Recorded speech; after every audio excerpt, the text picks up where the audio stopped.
Comenzamos hoy, amigo oyente, a considerar en detalle el primer libro de la Biblia, o sea, el libro de Génesis. Como dijimos en nuestro estudio anterior, hemos dividido este libro en dos secciones mayores. La primera sección comprende los capítulos 1 al 11, y la segunda sección comprende los capítulos 12 al 50. En los primeros dos capítulos de la primera sección tenemos la historia de la creación. En primer lugar, como ya hemos visto, está la creación del universo, la catástrofe de la tierra y la restauración de la tierra. Ahora, en el capítulo 2 tendremos la creación del hombre. Pero aquí tenemos la historia de la creación presentada brevemente y con exactitud en un solo versículo. Es el versículo 1 del capítulo 1 de Génesis, donde leemos: «En el principio creó Dios los cielos y la tierra». Con toda franqueza, amigo oyente, esta es una de las declaraciones más profundas que se haya expresado. Creemos que eso es todo lo que tenemos de la creación misma, con la excepción del relato de la creación del hombre y de los animales que se hace más adelante en este mismo libro de Génesis. Pero esta es la narración de la creación, y admitimos que realmente es muy breve. Pablo Bellamy, quien fuera editor de un diario en Cleveland, en el estado de Ohio, Estados Unidos, hacía una ronda una noche por los escritorios de los reporteros, y notó que uno de ellos escribía un relato largo de un hecho que, a su parecer, tenía muy poca importancia. Le dijo al reportero: «Abrévielo». Después de todo, el relato de la creación se narró en Génesis 1 en 282 palabras. El reportero contestó entonces: «Así es, pero yo siempre opiné que bien se pudo haber evitado muchos argumentos más adelante en cuanto a la creación si alguien hubiera escrito unas 200 palabras más». Amigo oyente, es interesante notar que Dios verdaderamente nos ha dado una edición abreviada de la creación. Surge entonces la pregunta: ¿qué tenía Él en mente cuando nos dio esta sección en particular? ¿Cuál era el propósito del autor aquí? ¿Fue su propósito enseñar geología? Bueno, permítanos decir que hay mucha controversia y desacuerdo en cuanto a esto, como vamos a ver hoy en nuestro estudio. Hace algún tiempo, la Junta de Educación del Estado de California en los Estados Unidos votó por incluir la teoría bíblica, como la llaman, en los libros de ciencia. Ahora, francamente, no estamos seguros de que esto nos satisfaga. Alguien dirá: «Bueno, ¿cómo es que no se siente alegre por el paso que se ha dado, ya que es un paso adelante?» Amigo oyente, la razón por la cual no nos sentimos satisfechos por esto es por el carácter de los maestros que la enseñan. No hay suficientes maestros que sean cristianos y que tengan una base verdaderamente bíblica para poder enseñarla correctamente. Los maestros de las escuelas primarias que están realmente preparados para enseñar la historia de la creación son muy pocos. El doctor Ralph Girard, profesor de biología y decano de la división de postgraduados de la Universidad de California en Davis, hizo el siguiente comentario según la prensa: ¿debe un curso científico sobre la reproducción mencionar también la teoría de la cigüeña? Bueno, para beneficio de este profesor, lo más interesante es que la teoría de la cigüeña no se menciona para nada en la Biblia. En cambio, el relato de la creación sí se menciona. Su comparación no se justifica en ninguna manera, porque la Biblia trata de este asunto de la procreación en una forma muy literal. Y si usted lee su Biblia con cuidado, nunca hubiera tenido en su mente el punto de vista de la teoría de la cigüeña. La declaración del Dr. Girard revela una actitud muy antagónica hacia la Biblia. Opinamos que este hombre probablemente sabe muchísimo en cuanto a la materia de biología, pero muy poco en cuanto a la palabra de Dios. Creemos que eso es muy obvio al escuchar el tipo de declaración que él ha hecho. Ahora, al llegar aquí a este primer versículo del capítulo 1 de Génesis, debemos reconocer que este problema del origen provoca más controversia violenta, teorías insensatas y amplio desacuerdo que cualquier otro. Siempre hay la inclusión de la hipótesis del hombre, y como resultado, hay una babel de voces que ha sofocado la clara voz de Dios. En realidad, hay dos grupos extremos que han empañado el asunto y han dividido las aguas del entendimiento con sus suposiciones y afirmaciones dogmáticas. Un grupo se compone de los científicos arrogantes que asumen que la evolución biológica y filosófica es la verdad indisputable. Su presunto axioma es los ciertísimos hallazgos de la ciencia. Veremos eso dentro de un momento. El otro grupo se compone de los teólogos jóvenes y orgullosos que se atribuyen el superconocimiento de que ellos han descubierto cómo es que Dios lo hizo. Describen y hablan eruditamente acerca de alguna teoría ingeniosa que reconcilia la ciencia con la Biblia. Miran con desdén a los grandes expositores bíblicos del pasado como si fueran enanos bíblicos comparados con ellos. Permítanos decir, amigo oyente, que estos dos grupos harían bien en considerar una declaración que se le hizo a Job. Cuando el Señor por fin se le apareció, le hizo esta pregunta en Job 38:4. ¿Dónde estabas tú cuando yo fundaba la tierra? Házmelo saber si tienes inteligencia. Y la verdad es que Dios le dice al hombre, tú hablas acerca del origen del universo, pero tú ni siquiera sabes dónde estabas cuando yo fundaba la tierra. Y esa es una buena pregunta que estamos seguros ningún hombre puede responder. Ahora hay algunas teorías extremas y creemos que probablemente debemos considerarlas. Y a propósito, podemos hacer una división aquí, una división doble. Si vamos a hablar sobre los orígenes, estamos limitados o bien a la especulación o a la creación. Toda teoría cae dentro de una de estas dos divisiones. Ahora no nos diga que la ciencia dice, porque después de todo, la evolución tiene muchas teorías hoy. Y algunos de los científicos más respetables del pasado y del presente rechazan la evolución. De modo que usted no puede presentarla como una declaración científica, como cuando se afirma que 2 más 2 son 4. Luego hay el relato de la creación en Génesis capítulo 1, y eso a propósito hay que aceptarlo por la fe. Es muy interesante que Dios lo hiciera así. Es la única manera en que puede ser aceptado. El escritor a los Hebreos lo expresó de esta manera allá en el capítulo 11 de su carta. Es pues la fe la certeza de lo que se espera, la convicción de lo que no se ve, porque por ella alcanzaron buen testimonio los antiguos. Por la fe entendemos haber sido constituido el universo por la palabra de Dios, de modo que lo que se ve fue hecho de lo que no se veía. Así es que el gran problema todavía permanece hoy. ¿Cómo pasó de la nada a hacer algo? La única manera en que uno lo puede saber es por la fe o por la especulación. Y permítanos decirle que la especulación no tiene nada de científico. Observemos ahora algunas de las teorías, y es bastante interesante notarlas. Hay quienes dicen hoy que debemos aceptar la respuesta científica. Y a ellos les preguntamos, ¿cuál es la respuesta científica? ¿De qué ciencia hablamos? En el año 1806, el profesor Lyell dijo que el Instituto francés enumeró no menos de 80 teorías geológicas que eran hostiles a las Escrituras, pero que ninguna de esas teorías se afirmaban hoy en día. Y eso es muy interesante. A muchos nos enseñaron unas teorías en las escuelas, las cuales ni siquiera se enseñan hoy en día. Por ejemplo, hubo un tiempo cuando se afirmaba que el sistema tolemaico era el correcto. Y amigo oyente, esa teoría contradecía el libro de Génesis. Pero no creemos que haya un científico respetable en nuestro tiempo que mantenga ese punto de vista tolemaico. Luego hubo el sistema científico newtoniano. Por años los científicos del mundo sostenían ese punto de vista y decían que contradecía la Biblia, y así era. Pero ¿sabe usted que hoy han descartado ese sistema newtoniano? Comenzaron luego a enseñar la hipótesis nebular.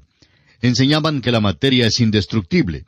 Eso fue antes del advenimiento de la bomba atómica, por supuesto. Pero ahora todo eso ha sido descartado. De modo que cuando alguien dice hoy que quiere mantener un punto de vista científico en oposición al relato del Génesis, quisiéramos preguntarle, ¿a cuál ciencia se adhiere usted? ¿Y sabe usted que lo que es ciencia hoy puede que no sea ciencia mañana? Dicen que esos libros cambian cada 10 años, y que la mayoría de ellos cambian cada 5 años. La verdad es que debemos considerar cuál fue el propósito de Moisés al escribir este libro.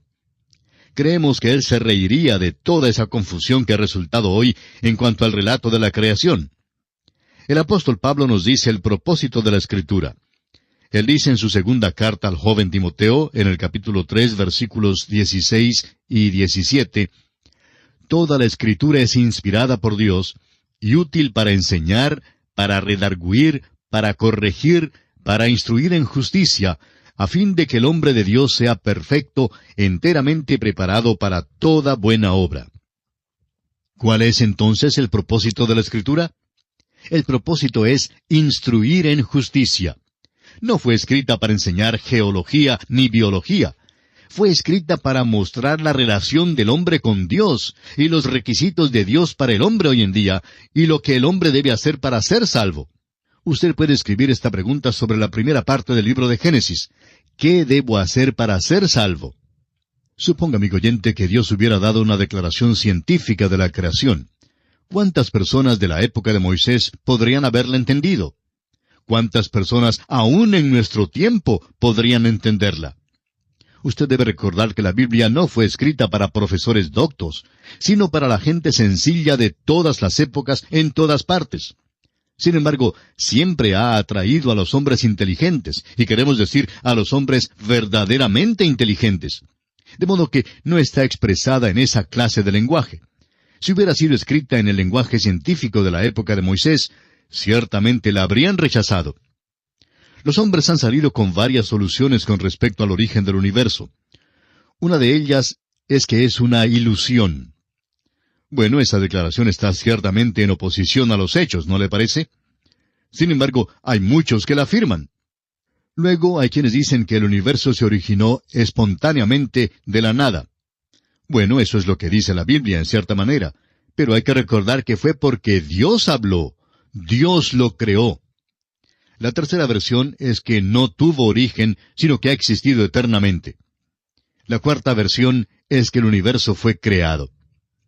Permítanos ahora compartir con usted algunas de estas teorías que los hombres han desarrollado a través de la historia del mundo. El doctor Harlow Shapley, quien fue director del Observatorio de Harvard, dijo, «Todavía estamos sumidos en una ignorancia abismal en cuanto al mundo en que vivimos. Hemos avanzado muy poco con relación a la total extensión conjeturable del conocimiento que está más allá del nivel de la sabiduría adquirida por animales de una larga experiencia racial. Es cierto que no tememos más los extraños chillidos en la oscuridad, ni somos supersticiosos en cuanto a los muertos. En muchas ocasiones somos valerosamente racionales. Sin embargo, no sabemos hasta qué punto lo desconocido supera a lo conocido». Amigo oyente, sin duda alguna, esta es una tremenda declaración. Y el doctor Lawrence C. Isley, de la Universidad de Pensilvania, dijo, «No sabemos más en cuanto a la materia y cómo se produce que lo que sabemos de las cosas espirituales. Por eso creo que es imprudente decir en nuestro presente estado de conocimiento que el uno excluye el otro. El universo parece existir como una serie de niveles emergentes, ninguno de los cuales es como el nivel anterior. Que el hombre y lo demás de la vida han evolucionado es innegable, pero lo que está debajo de esas manifestaciones exteriores no lo sabemos». Y añade el doctor Isley, «Yo quisiera poder contestar su pregunta, pero el cubrir mi ignorancia con palabras grandes no sería provechoso ni para usted ni para mí». Veamos también algunas declaraciones tomadas de la prensa. Allá por el año 1961, un diario publicó un artículo en el cual decía que el hombre estaba a punto de descubrir el misterio del origen del mundo. Sin embargo, no han escrito nada nuevo sobre el asunto desde aquel entonces.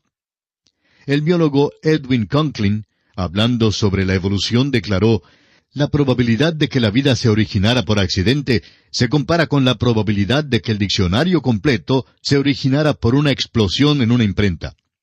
Eso es algo que no suena tan científico, procediendo de un científico destacado. En realidad, hay 3 teorías acerca del universo que ha propuesto la astronomía. Y es muy interesante observar esas teorías. Una se conoce como la teoría del estado continuo. Otra es la teoría de la detonación grande. Y la otra es la teoría de la oscilación. La teoría de la detonación grande sostiene que hubo una gran explosión hace millones de años. Creemos que hace 10 billones de años que ocurrió una, y opinan que habrá otra después de pasar otros 10 billones de años. No creemos que debemos preocuparnos mucho por ella, pero es interesante que se ofrece esta explicación en nuestros días. Y uno descubre que Gran Bretaña es el lugar donde se produjo esta teoría. Y francamente, no hemos oído mucho acerca de las piedras que trajeron de la Luna. ¿Ha notado usted que muchos de los científicos ni se entusiasman por esas piedras? Es porque ellas parecen refutar la teoría de estos hombres. Hace ya muchos años, el doctor Louis Leakey, quien era hijo de misioneros, salió con una teoría que él halló por allá en África. Se trata de una calavera que él llama el hombre cascanueces. Suponemos que tenía las muelas bastante buenas. Se supone que vivió allá hace unos 600,000 años, según el doctor Leakey.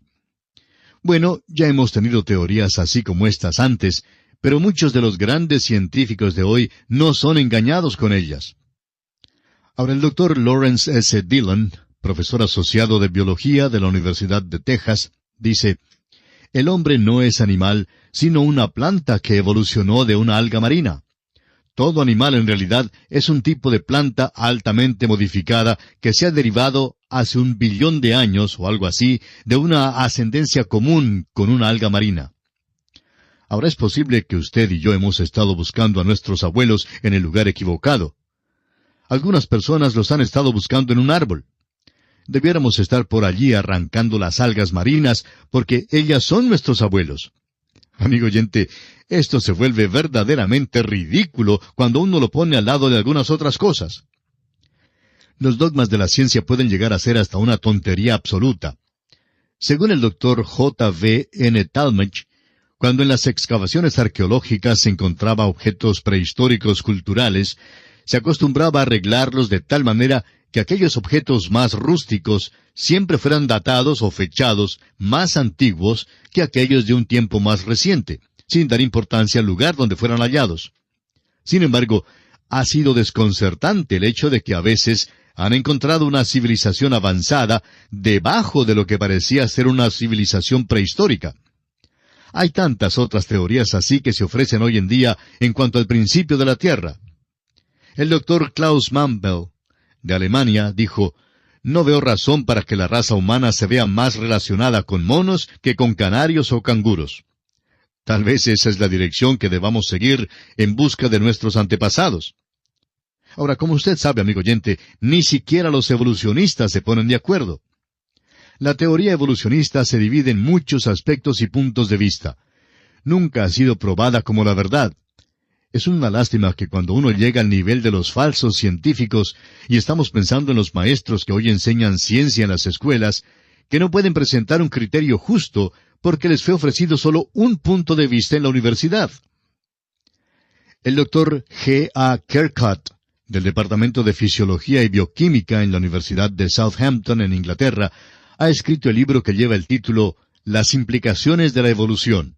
Y él declara, «Hay una teoría que declara que es posible observar que muchos animales vivientes pasan por cambios durante el curso del tiempo, y por tanto se puede formar nuevas especies. Esta se puede llamar una teoría especial de la evolución, y es posible probarla en ciertos casos por experimentos. En cambio, hay la teoría que propone que toda forma viviente en el mundo ha procedido de una sola causa, la cual salió de una forma inorgánica. La teoría puede ser llamada una teoría general de la evolución, y la evidencia que la sostiene no es lo suficientemente fuerte como para permitirnos considerarla como algo más que una hipótesis. Quisiéramos también darle la declaración del botánico sueco, Dr. Heribert Nilsson. Él dice, «Mis esfuerzos para probar la evolución por experimentos practicados por más de 40 años han fracasado completamente. Por lo menos no me pueden acusar de haber comenzado desde una preconcebida perspectiva contraevolucionista. Se puede mantener firmemente que ni aún es posible formar una caricatura de un hecho paleobiológico. La materia fósil está tan completa ahora que ha sido posible construir nuevas clases, y la falta de series transitorias no se puede explicar como debido a la escasez de materia. Las faltas son verdaderas y nunca se llenarán. La idea de una evolución se apoya en pura creencia». Esta declaración nos está llevando a la esfera de la religión. Y amigo oyente, si usted es evolucionista, tendrá que aceptar la evolución por la fe. La evolución es simplemente especulación, y siempre lo ha sido. Pero lamentablemente, muchos la han aceptado como un hecho veraz. Ahora hay un grupo de teólogos, casi todos jóvenes, que no quieren que los llamen oscurantistas intelectuales, de modo que han adoptado lo que se conoce como la evolución teísta. El doctor Kirtley Mather en La ciencia reflexiona sobre la religión, declara: cuando un teólogo acepta la evolución como el proceso utilizado por el Creador, debe estar dispuesto a ir hasta lo último. No solo es un proceso metódico, sino un proceso que continúa. La edad de oro para el hombre, por si acaso hay una, queda para el futuro y no tuvo lugar en el pasado. Además, el proceso creador de la evolución de las primeras células vivientes, procedentes de materias no vivientes que previamente existían, puede representar un brinco primitivo, más bien que un infinitesimal paso por la senda del progreso, pero es un desarrollo enteramente natural. Permítanos decirle, amigo oyente, que no es posible. Es un dogma irrazonable. Es una posición ilógica decir que uno es evolucionista teísta. Hay quienes tratan de ir en dos direcciones. Les gustaría progresar con los que no creen y a la vez llevar una Biblia Scofield en la mano. Tememos que sea difícil hacer las dos cosas a la vez. Es como aquella antigua carrera griega donde se pone un pie en un caballo y el otro pie en otro caballo, y luego comienza la carrera.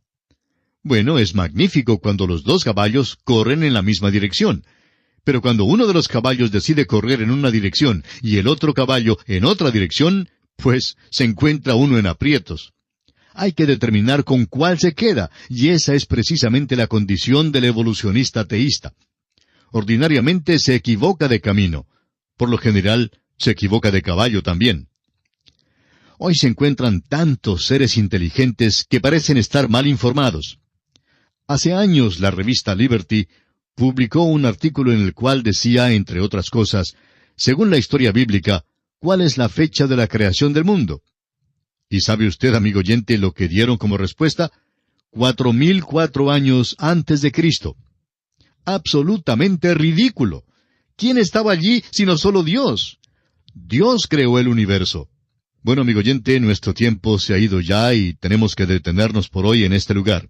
En nuestro próximo programa continuaremos dando lectura a algunas de las declaraciones que los hombres han expresado, tratando de explicar a su manera el principio del universo, negándose a aceptar lo que Dios ha declarado como el principio de nuestra tierra. Será pues, hasta nuestro próximo programa. Es nuestra oración que Dios le bendiga abundantemente.